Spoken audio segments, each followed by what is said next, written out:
Good afternoon. It's great to be here today for this important announcement. Today, Alberta's government is taking more action to protect the vulnerable from sexual assault and exploitation by introducing Bill 14, the Provincial Court Amendment Act. This bill will reduce the risk of victims of sexual violence from being re-victimized during a trial. It would also help to ensure that all people who come into the courtroom are treated respectfully and fairly. For victims of sexual violence, a courtroom setting has the potential of creating anxiety and uncertainty amongst many other feelings. Anxiety because they fear that sharing their personal story, especially in a public setting, could recall the violent experience and terrible memories to which they've been subjected. And uncertainty because they don't know how they will be treated or how people will perceive their experience of violence. A courtroom must be a safe place for victims. It should never be a place where people are re-victimized or where they feel like they're themselves on trial. The trauma that survivors live with is real, and those who come forward for justice should not ever be re-traumatized. And this is why it's so important that all judicial environments, including courtrooms, are accepting and kind to those who enter them, especially those who've experienced sexual violence or exploitation. Because all Albertans deserve a justice system that is unbiased, effective, fair, and respectful. A justice system that has listened to and understands the needs of victims. If passed, the Provincial Court Amendment Act would require provincial court judge applicants to complete sexual assault law and social context issues education before they are eligible to be appointed. This would build public confidence in the administration of justice. And by making the justice system more responsive and better equipped to support survivors, it could even encourage more reporting of sexual assaults so that offenders are held accountable for their actions and brought to justice. This proposed sexual assault law education requirement for provincial court judge candidates builds on that. It's something that my friend, the Honourable Ronna Ambrose, first proposed as a private member's bill at the federal level in Parliament back in 2017. And I want to thank Ronna for joining us here today. Her continued advocacy for this important issue ensured that a bill was ultimately passed into law in Ottawa requiring sexual assault training for federal judges. This requirement will now apply to provincially appointed judges here in Alberta once this law is passed. It will equip provincial judges with the knowledge, awareness, and skills to avoid being influenced by attitudes, perhaps based on stereotypes or prejudice, and to avoid mistakes where survivors have been re-victimized by our justice system. A bit on how the process will work here. Those wanting to apply after this legislation would come into effect would need to take the education before they're eligible to be appointed. Provincial court candidates already on the appointment eligibility list when this legislation comes into effect must make a declaration either to complete the education before they're appointed or to agree to complete it after their appointment. Existing judges on the court right now can take training on these matters through the continuing professional development and education programs available to them. So Bill 14 is yet another part of this government's broader effort to protect vulnerable women and children from exploitation and violence. That includes our 9-point action plan to combat human trafficking that we highlighted earlier this week with the release of the report of our Human Trafficking Task Force. It also includes a passage of Clare's Law in 2019 that allows Albertans to be informed if their intimate partners have a violent criminal record. And it includes investing in the expanded use of electronic monitoring technology to help prevent criminals serving sentences in the community from having contact with their victims, often victims of abuse and violence. We've also provided for a 20% increase in funding for sexual assault service centers to provide assistance to victims as they navigate through the justice system. And we've also improved the training of medical staff and police personnel in the collection of evidence of sexual assault, while ensuring wider availability of sexual assault evidence lists and allowing victims a third option to preserve evidence for a period while they decide whether or not to file a formal report.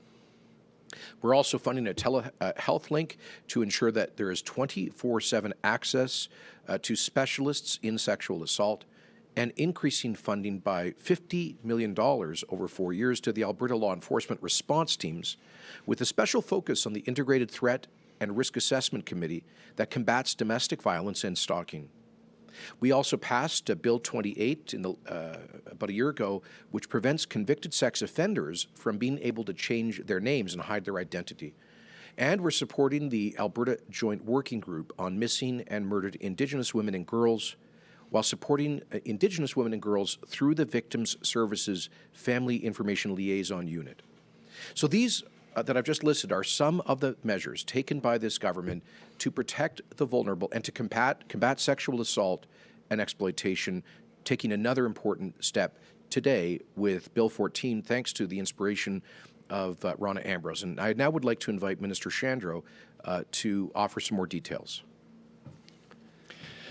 Good afternoon. Thank you, Premier. And as Premier indicated, this bill reflects a commitment to Albertans by this government. Someone's circumstances shouldn't determine how they're going to be treated in a courtroom. And the educational requirement for lawyers who want to become judges strengthens that. By ensuring that folks who become judges are trained to be aware of social context issues, they'll be able to create an atmosphere in our courtrooms for vulnerable Albertans that is more comfortable, or at the very least, less frightening when they have to participate in our court proceedings. And I expect this bill will benefit both those who are speaking and those who are listening, and it will aid all Albertans in our justice system. So thank you very much. And Minister Issik, the sponsor of Bill 14, will now say a few words. Mr. Issik.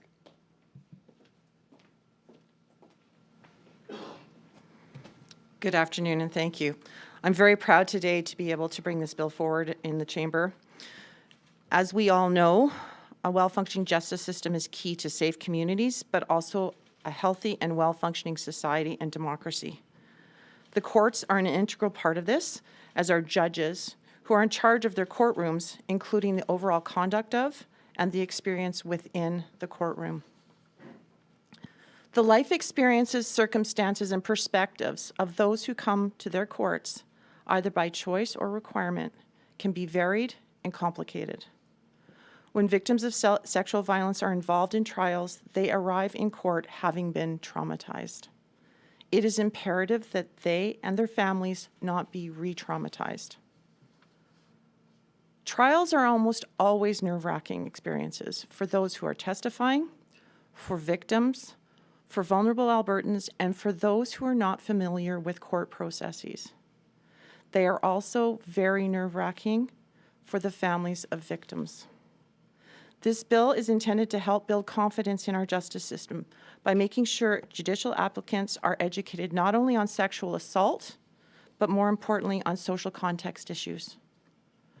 By providing a safer environment for victims and their families within our courtrooms, we will ensure that there will be more reporting of sexual assaults, which ultimately will lead to the prevention of sexual violence. And I think we can all agree that that is an important goal. And now I would, with great gratitude, like to introduce the Honourable Ronna Ambrose, whose work, tireless work on this issue has made this bill possible. Thank you, Minister Issik, and thank you, Premier Kenney and Minister Shandro, for including me in this announcement. I wish I could be there in person, but thank you for allowing me to join you virtually. I would say that this is a milestone moment in the reform of one of our most important institutions, our justice system. So I really want to thank all of you for your leadership on this issue and for making this legislation a priority. As you know, and you mentioned, I've worked with others to pass a similar bill at the federal level, and this now applies to federal judges. And we also passed a bill like this in PEI and now in Alberta. So it's very important that provinces pass this type of legislation to ensure that victims of sexual violence can come forward and seek justice with the confidence that they will get a fair trial, free of bias and free of mistakes. And it matters more so that provinces adopt these laws because they deal, as you know, with the most sexual assault cases. You know, people often ask me, why make this particular training, sexual assault law training, mandatory for lawyers who want to become judges? Why not other types of training? Well, it's simple, actually. This is the only area of law where we see the level of complexity in the law that leads to mistakes by judges, and where we continue to see and hear bias and rape myths that judges bring into the courtroom with them. These legal mistakes and this type of bias erodes the confidence the victims have in our system and denies them a fair trial. And importantly, it's the crime that's the most underreported. Now, imagine you've had your car broken into, or your house broken into, your bike stolen, or someone mugged you. You can't wait to get to the police station to report it and seek justice. And that's not what happens in the case of sexual assault. In fact, 1 in 3 women in Canada will experience sexual violence in their lifetime, but only 1 in 10 will actually report it to police. And when asked why, according to a Justice Canada report, they will say it's because they have no faith in our court system. So when judges make mistakes in the law or allow rape mythology in their courtrooms, it has serious consequences for victims, and it denies them a fair trial. Knowing that lawyers who want to become judges to oversee these important institutions have to take this type of training, I think will help build confidence in our justice system. And Premier Kenney said it. Why do we need to do that? So more women report their sexual assault to police and feel confident they'll get a fair trial. So it's not about tipping the balance in favor of the victim. It's about competent, fair trials, free of bias and free of legal mistakes. And I'll just give you an example. In 2018 alone, in Alberta, 3 trials were overturned upon review because the judges who presided over those trials made mistakes in the law. So not only will this training ensure judges apply this complex area of criminal law fairly and without error, judges will also understand how to manage their courtrooms to ensure the use of rape mythology, which importantly is not allowed under the law, does not happen. And I'm confident this will make a difference. In the UK, this type of training has existed for over a decade, where judges cannot oversee a sexual assault trial until they've received training and what's called their rape ticket. And I'll lastly say sexual assault survivors, as Minister Issik said, deserve to know that judges who oversee their trials are fully educated in this complex area of law and aren't going to make mistakes that will cause long-lasting damage and further trauma. So let's hope this small yet meaningful step builds more confidence in our justice system and encourages more women to come forward and report their crimes to police. I'll just add one more thing. I think it's really important when we identify problems in our institutions that we seek to reform them, or they will lose the trust and confidence of the people that they serve. And that's what you're doing here today. You found a problem in one of our institutions that is meaningful and you're reforming it. And I know it'll make a difference. So my hope is that all MLAs will vote in favor of this bill, and it sends a very positive message to survivors of sexual assault. So thank you for including me, and thank you for your leadership on this issue.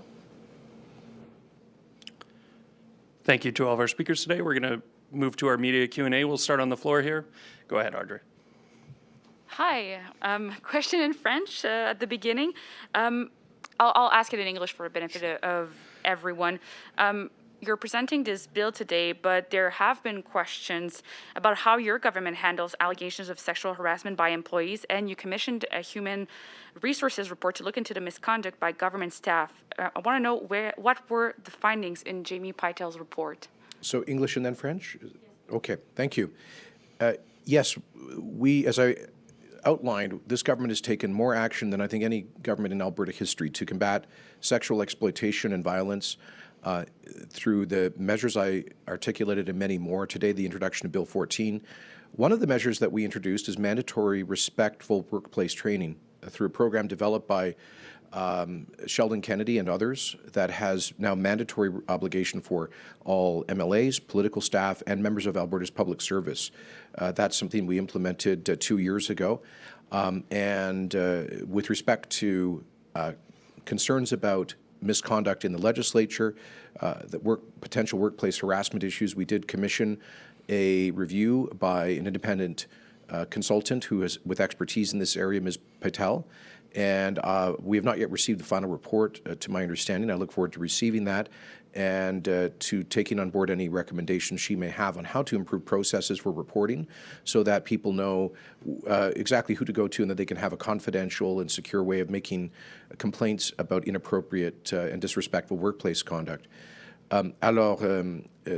Ce gouvernement a pris plus de mesures que n'importe quel gouvernement dans l'histoire de l'Alberta pour protéger les Albertains de l'exploitation sexuelle et de harcèlement. Et je vous avais donné toute une liste des actions que nous avons prises à cet égard, mais davantage, nous avons mis en place une formation obligatoire pour tous les députés, les personnels politiques et tous les fonctionnaires dans la fonction publique de l'Alberta pour un lieu de travail respectueux. Alors, également, nous avons donné un contrat à une consultant avec expertise dans cette question de harcèlement pour donner l'avis au gouvernement de comment on peut avoir les meilleures balises et procédures à l'intérieur de la législature pour les plaintes potentielles.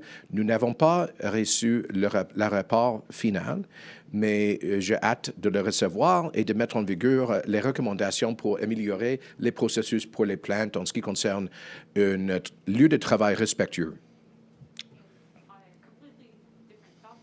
I don't know if this is working. Okay, different topic completely. The idea of a provincial police force in Alberta, Urban and Rural Municipalities Association, as well as 2 unions, are staunchly opposed to this idea. Are you still going forward with it, and why in face of such an opposition? Well, we are going forward with detailed consultations with Albertans based on the expert report that was developed on a potential Alberta Provincial Police Service. We will listen respectfully to all views that are expressed on this. I'm not at all surprised that the RCMP union would be opposed to this because they'll lose millions and millions of dollars of union dues that would otherwise go to fund their salaries and their operations. So yeah, of course, the union's going to defend the union's interests, and the union bosses they want millions of dues. That's their understandable focus. Our focus as a government, though, is on the best possible policing to keep Alberta communities safe. And I think there's a strong argument to be made that rural Albertans deserve the same kind of community policing that Edmontonians and Calgarians have with their municipal police services, that Ontarians, Quebecers, and Newfoundlanders have with their provincial police service. We have faced a serious wave of rural crime in recent years, and while we respect and appreciate the good work of the RCMP and their professionalism, there are some structural problems. Often the local depots are understaffed because the federal government has not invested enough in its training and recruitment program, and typically junior RCMP officers are cycled in and out of communities, never really been able to sink down roots, which is necessary to have high-quality community policing.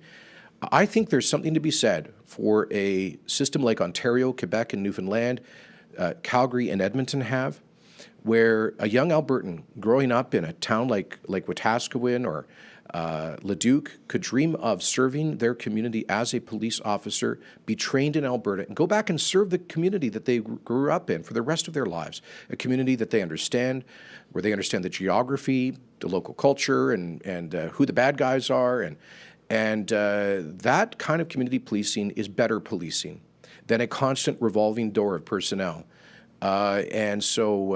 Additionally, I would ask people to actually read the report and not just respond to the pressure tactics of the union that's trying to protect its dues for the union bosses. The report recommends a holistic and very progressive model of policing, which would offer, for example, built into the police budget and to the Alberta Provincial Police Service, psychologists, social workers, drug treatment and addictions treatment counselors. It would provide, for the first time ever in Canadian history, permanent set-aside governance boards on a civilian police commission for Indigenous people. It would be an opportunity to start fresh and move beyond some of the concerns about systemic racism in policing. to actually give First Nations a shared governance role in a provincial police service. So I get that there's some people that want to defend millions of dollars of dues, but our job, again, is to address some of those issues around better rural policing, community policing, better social supports through the policing service, and a bit more involvement of First Nations in provincial policing.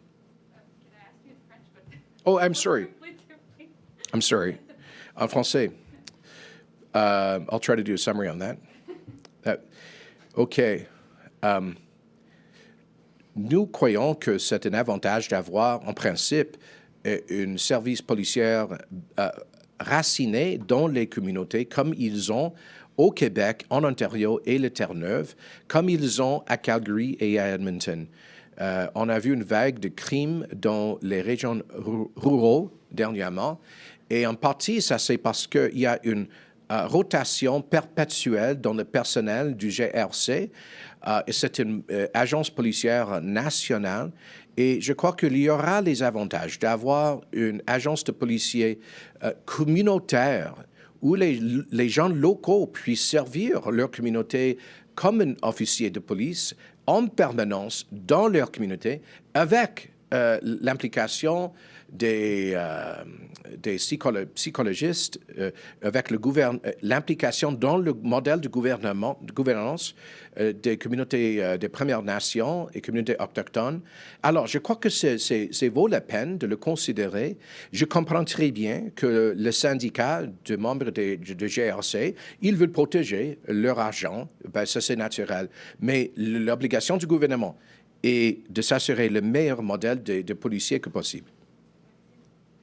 May I, Premier, as well? Oh, sorry, and the Solicitor General would like to add to that, sorry. I just, because I was there at RMA and at AUMA and listened to those municipal leaders, what I heard loud and clear from the municipal leaders is support for our local RCMP officers who are on the ground keeping our community safe. And I agree with those municipal leaders. This isn't a criticism of or an attack on those local sworn members. They're doing a fantastic job doing the hard work and keeping our community safe. We have agreements with the federal government, not with the RCMP, but with the federal government for contract policing. They happen to provide us with the RCMP. Through those contracts, and I actually met with the division commander for Division K today, this morning, and I highlighted for him, just so he's aware, what our concerns are as a government, that we right now have a provider who is exempt from provincial legislation and exempt from the typical police governance that we would see in our local police commissions for where we're not contracting out with the federal government. So for the complaints process, for civilian-led selection process for detachment commanders, civilian-led oversight and accountability for police services in our communities, that's good police governance. And that's what we do need in our communities. And I think we need to make sure that we are working with our municipal leaders to make sure that that's where we're going as a province. We're in the middle of now consulting on and modernizing the Police Act. If we're doing all this hard work, we got to make sure that this is applying to all of our police services throughout the province. And as Premier said, we got to make sure that we have a say on training, having training that's in Alberta and having recruitment. We're happy to have folks from all over the country to be able to come to Alberta for any job, including policing. But when they do come here, we want to make sure that there's fewer transitions, so people aren't transitioning out to be able to progress in their careers.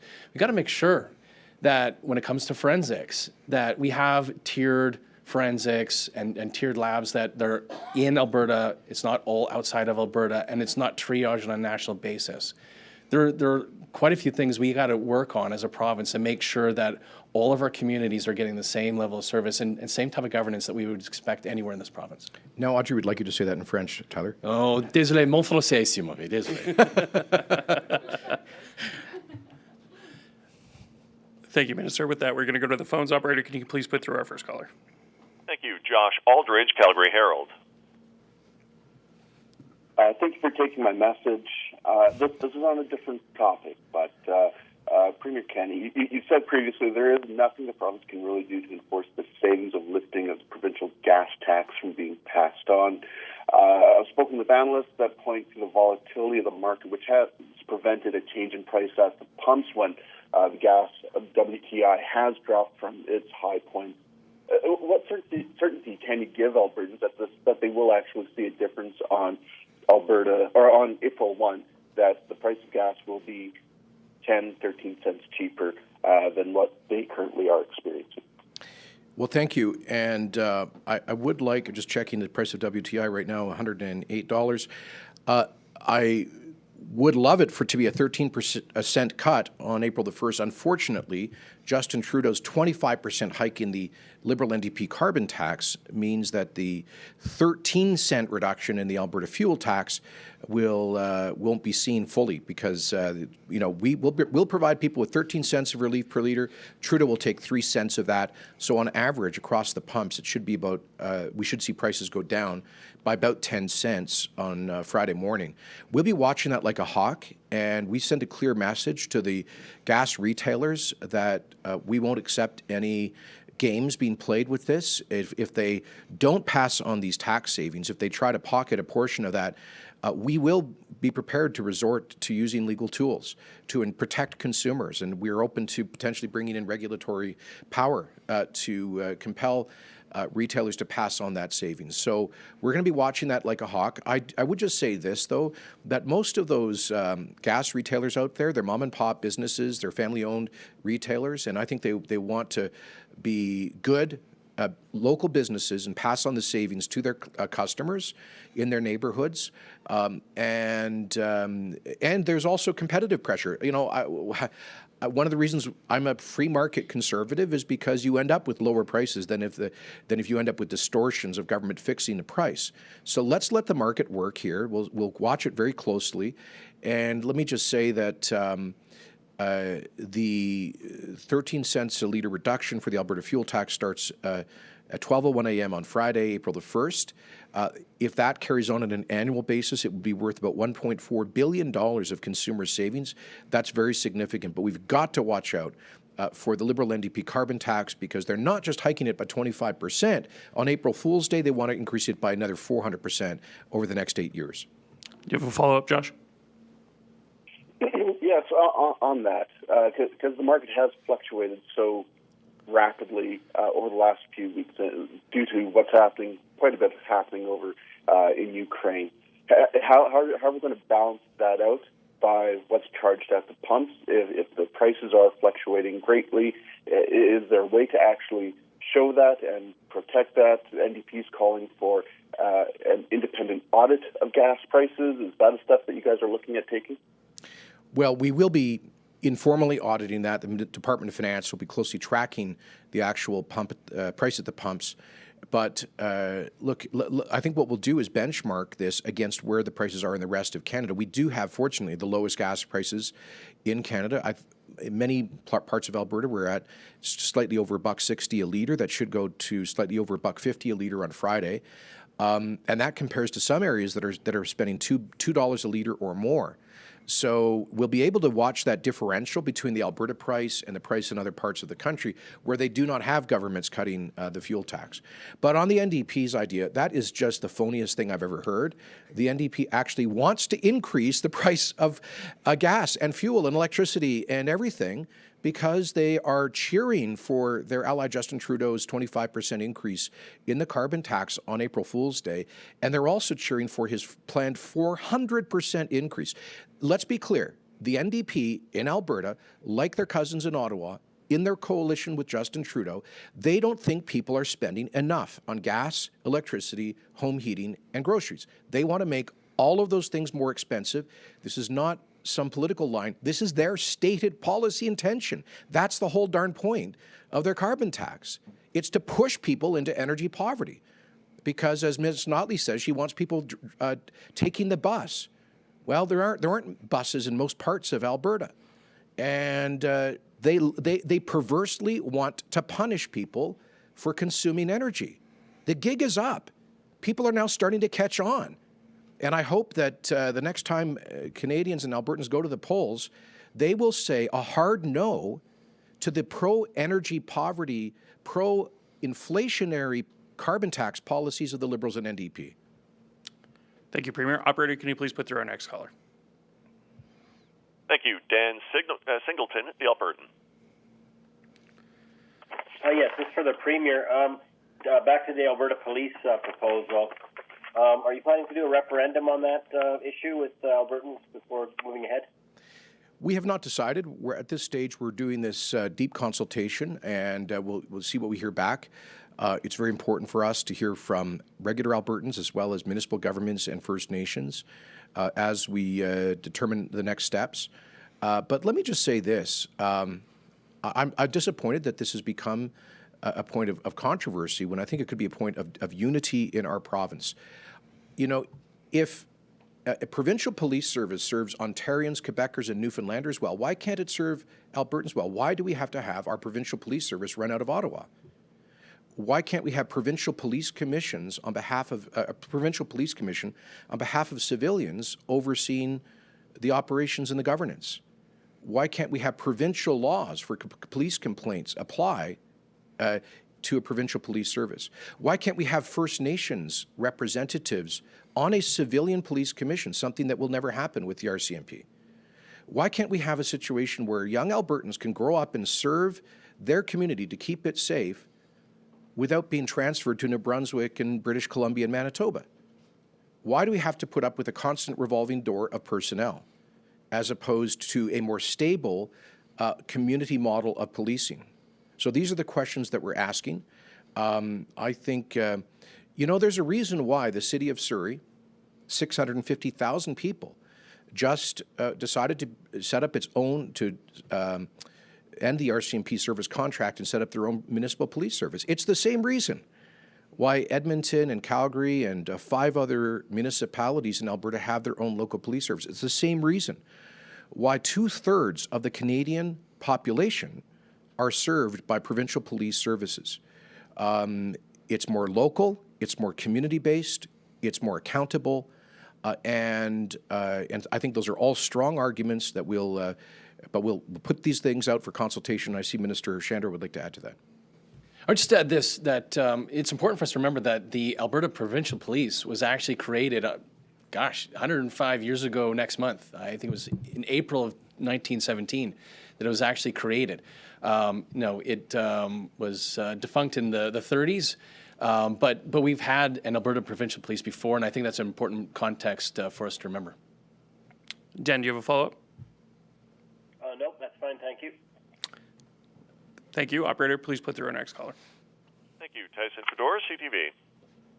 Hey, Premier, sorry, once again, another off-topic one here, and if Ron Ambrose actually wants to chime in on this as well. Yesterday in the House of Commons, Alberta MP Rachel Thomas had said that many Canadians would link Trudeau to the definition of a dictator. We saw him in European Parliament last week, chastised by a few members there as well. So, Premier Rana, do either of you think the PM is or has elements of his leadership that look like a dictatorship? Well, look, at the end of the day, the Prime Minister is elected because he has the most seats in the House of Commons, and he is bound to our Constitution, which requires an election at least once every 5 years. So Canada is a parliamentary democracy, although it's clear to me that his government has been too willing to use extraordinary powers, and the Emergency Act would be a good example of that. It is the successor of the War Measures Act. Basically, it's a version of martial law, and it was brought in to deal with some people illegally parked on roads and highways. That was totally disproportionate and unnecessary. And unfortunately, when a government uses extraordinary powers like that, designed for mass insurrections or a period of warfare, when they use that to apply to some illegal road protests, unfortunately, it raises the temperature, and people are going to say things like that. So that's why Alberta's government is challenging the use of the Federal Emergencies Act in court. We are seeking intervenor status to support the Canadian Civil Liberties Association and the Canadian Constitution Foundation in their legal challenges of the application of the Federal Emergencies Act. So, and we continue to call on the federal government to drop pointless COVID-related travel restrictions that are just empty political theater and not public health policy. So, to sum up, I would say, look, Canada is, for all of the flaws and imperfections in our system, we are a parliamentary democracy. We do have constitutional limits on government power. We have an independent judiciary, which is what we're talking about here today. But the federal government has, I think, been too quick to use extraordinary powers, and in so doing, to undermine public confidence in government. That's a shame. Do you have a follow-up, Tyson? Yeah, if Ron wants to just add to that, but I'll say something just in regards to the Premier as well. You've also been called a dictator over the last 2 years. Is this type of language needed for Canadian politicians? Well, I think a lot has been said through COVID that has ramped up people's tempers, perhaps sometimes unnecessarily. I understand that, though, and people get emotional. I'm pretty sure if you go back and look at my comments in the House of Commons as an opposition MP, I might have referred to previous majority governments as, quotes, an elected dictatorship. And that's a comment that even political scientists have made about the very strong powers that exist in a Westminster majority government. But at the end of the day, it's still elected. And, I think we should all seek to avoid using language which diminishes the very real reality of totalitarian regimes. And, I disagree with Justin Trudeau on the vast majority of issues. I think he's been too quick to use extraordinary powers like the Emergencies Act. But for all of that, I think it's unhelpful and corrosive to suggest that he operates like, let's say, the president of China or the president of Russia or Venezuela, for that matter. So this is a parliamentary democracy, and if people don't like what the government's doing, this government, Trudeau's government, or any government, they can head to the polls and change the government at the next election. Thank you, operator. Can you please put through our next caller? Chris Varco, Calgary Herald. Hi, Premier. I'm wondering if you could answer the question just about the assessment, or your assessment, rather, of the impact of the new federal emissions plan that was released yesterday upon the province's economy and on the jobs. I think your environment minister talked about the potential loss of 13,000 jobs in the oil patch. And I guess, tied to that, what do you make of the industry's cautious response to it so far? Thanks, Chris. I think the proposed plan is a bad joke. It looks like it was made up on the back of a cocktail napkin by this former Greenpeace radical, Stephen Guilbeault, with zero reality or consultation with the provinces or the industry that is so critical to reducing carbon emissions. If the federal government wants to be taken seriously on climate policy, then it needs an actually serious climate policy plan. And you can't develop that by unilateral imposition from Ottawa without ridiculous targets that are totally unattainable. There's not been, since Chrétien went to Kyoto in 1997 and promised to get, 7 points below the 1990 baseline, every single Canadian government has failed to come even close to meeting emissions targets. And yet, what is Ottawa's response? To come up with increasingly unrealistic emissions targets that will not be met. That doesn't help their credibility, doesn't get us any closer to actual substantial emissions reduction. And all it does is to scare away investment, which kills jobs. So this is what you get with a Liberal NDP coalition and a Greenpeace extremist as the environment minister. They're operating on a different planet. Yes, we need to reduce emissions, but we need to do that in a realistic and practical way that does not devastate our economy, kill hundreds of thousands of jobs, and drive up the cost of living to make it unaffordable for people to live normal lives. The implication of the targets they announced yesterday, without consultation with provinces or industry, would be devastating for the Canadian economy and for the cost of living, while we're already living through a 30-year high in inflation, nearly 6% inflation. So I know that for the fancy cocktail parties that people like Stephen Guilbeault and David Suzuki hang out in, they don't really care about the cost of living. But ordinary Canadians do, and they're saying enough already. Canadians are opposed to just the 25% increase in the carbon tax on April the 1st. But really, the implication of the Guilbeault policy announced this week is what Environment Canada said in a study several years ago, that you need a carbon tax of $400 a ton to achieve the Paris targets, and now they're shooting beyond the Paris targets. Let's be clear, that would be a 1,000% increase from where it is now. The average family with a $70,000 income in Alberta is right now spending about $600 on a carbon tax at a $40 a ton rate. If this goes to Guilbeault's preferred $400 a ton rate, we're talking about the average family spending, what, $6,000 in carbon tax costs? Are you kidding me? So I just think Mr. Guilbeault and the Trudeau the Liberal NDP government have just blown their credibility when it comes to climate policy with that report yesterday. Do you have a follow-up, Chris? Yeah, I just want to go back to the question, though. What do you make of the industry's cautious response to it? And when we're talking about the jobs, what conversations have been had with the federal government in the last few months or the last year about their just transition plan for employees who may be impacted by the transition? As far as I know, no conversations. I find the whole concept of their so-called just transition for workers offensive. It's a fancy political slogan for putting hundreds of thousands of people out of work. You know, there's 500,000 Canadians whose jobs are connected to the oil and gas industry, 800,000 whose jobs are connected more broadly to the energy industry. And they're good paying, often blue-collar jobs.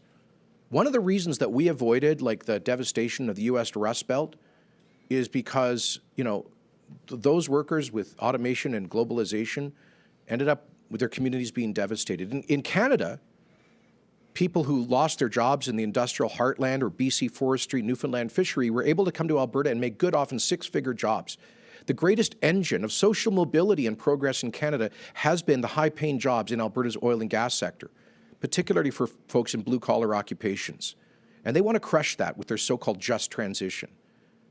Meanwhile, I'll tell you what the just transition is for Vladimir Putin's Russia: drill more, produce more, ship more, and fund more of their war machine.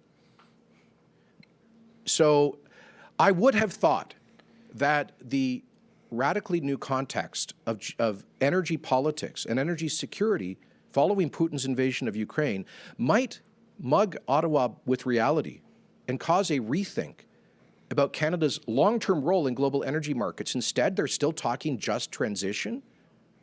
The only transition, the only energy transition that Canada should be focused on right now is transitioning the world off its dependence on dictator oil towards reliably produced democratic energy. Thank you, Premier. We're going to take one more question from the floor, and then we'll go back on the phones. Hey, Travis McEwen, CBC News, Edmonton. This is on Bill 14. Oh, good. This is an off-topic question. How is this going to impact judges who are already existing right now and their education when it comes to sexual assault? What will they be required to do? Minister Shandro? That's a great question. We considered that when we were drafting this. We wanted to make sure we were respecting the independence of the court. And so we are not requiring anybody who's currently appointed to the bench. And I actually spoke at length about this with Chief Judge Redmond yesterday, and he appreciated our respect for judicial independence. And he talked at length as well about a lot of the training that he and other organizations, national organizations, help provincial court judges with their training on an annual basis, and opportunities for them to provide social context training for their colleagues. So it's not a requirement in this bill. For those who have already gone through the process of going through the council and then the provincial committee nominating those who might be eligible on the list, we're not requiring all those folks to get kicked off the eligibility list and then go through the process again, but we are asking those folks to either get the training before they're appointed to the bench or undertake to have the training after they're appointed to the bench. So we're not kicking any folks off that eligibility list, and that's how we're going to deal with those folks. Tyler, can I just make another point? As Rana and I know very well as former federal ministers, the federal government can appoint provincial court judges without going through the federal Judicial Advisory Appointment Committee. So this is doubly important. It's important to the Alberta bench, but it's also important because there will be future promotions from the Alberta Provincial Court to the Court of Queen's Bench and the Alberta Court of Appeal. And this will ensure that they have this additional training at the earliest point in their judicial tenure. Do you have a follow-up? With that being said, will the provincial applicants be taking the same courses as the federal, or will there be a provincial training per se? Will it be different in that regard? No, there's no, well, we often have a lot of overlap in what's provided, but there's no requirement on it for the provincial training on it being the same as the national training. It's just that folks have to take the training, then it has to include social context training and sexual assault. I think Minister Issik also has a comment on that. yeah. So with respect to the training piece, there are a number of organizations and stakeholders that are outside sources, providers for training. Law Society, Bar Association, the National Judicial Institute provides training services for sitting judges. The piece that we're bringing in now will be developed between all of these providers to ensure that they've got a fulsome piece, both on the points of law with respect to sexual assault as well as the social context piece. Thank you, ministers. Operator, can you please put through our final caller? Thank you. Dylan Short, Post Media. Hi there.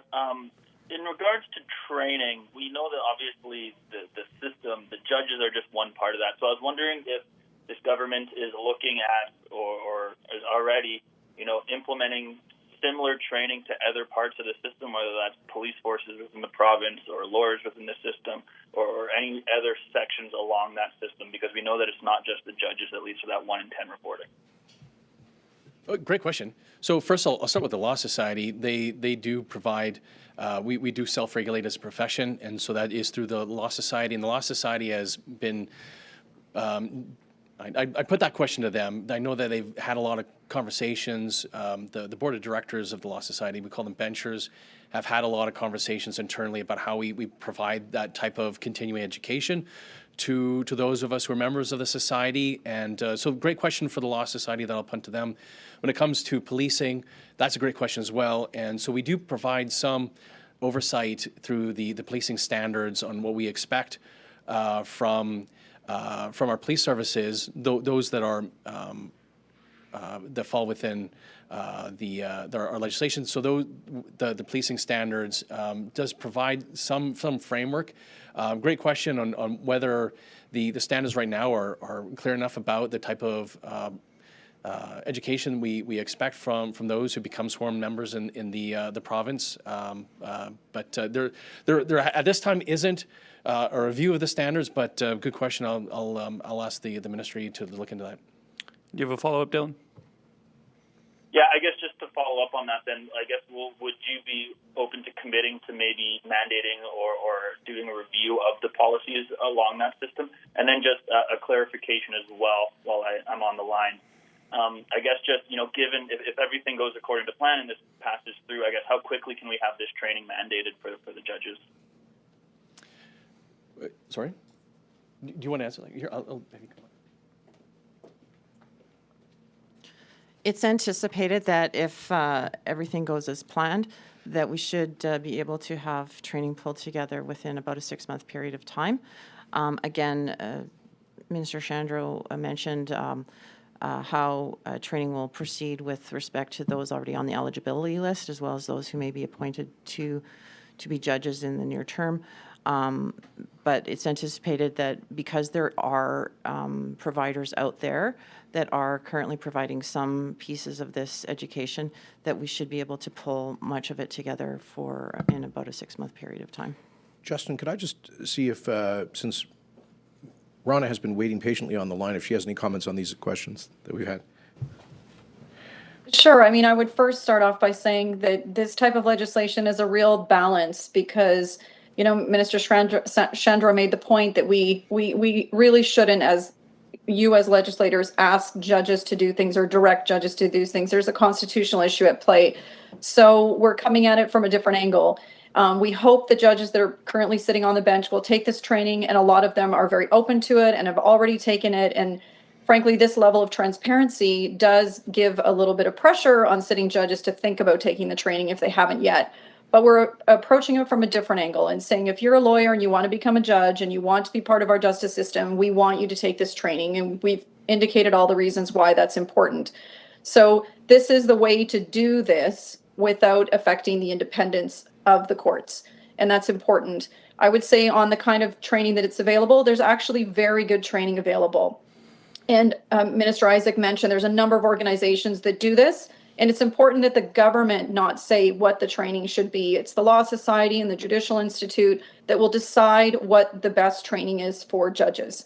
And they do that already at the federal level, and they have a very comprehensive program. So it is there. The issue is that it's not mandatory. And when it's not mandatory, we have too many people slipping between the cracks, ending up on the bench and making serious mistakes that re-traumatize victims and lead to, frankly, reputational issues in our court system. So again, I just want to thank the Premier and the ministers for doing this. It's really important. And I would just end by saying there are a number of times when I've heard the criticism from lawyers who say, I don't want to take this training because it'll expose me as someone in the legal community who wants to become a judge. And I would say to them, I understand that, but I would also say that even if you don't become a judge or you're not appointed, it'll make you a better human being. So I encourage you to take it and accept this legislation as an important reform in the system that you want to be a part of. Thank you. That concludes our press conference. Thanks, everyone. Thank you so much, Rana. Appreciate it. Thanks. Congratulations. Thank you very much.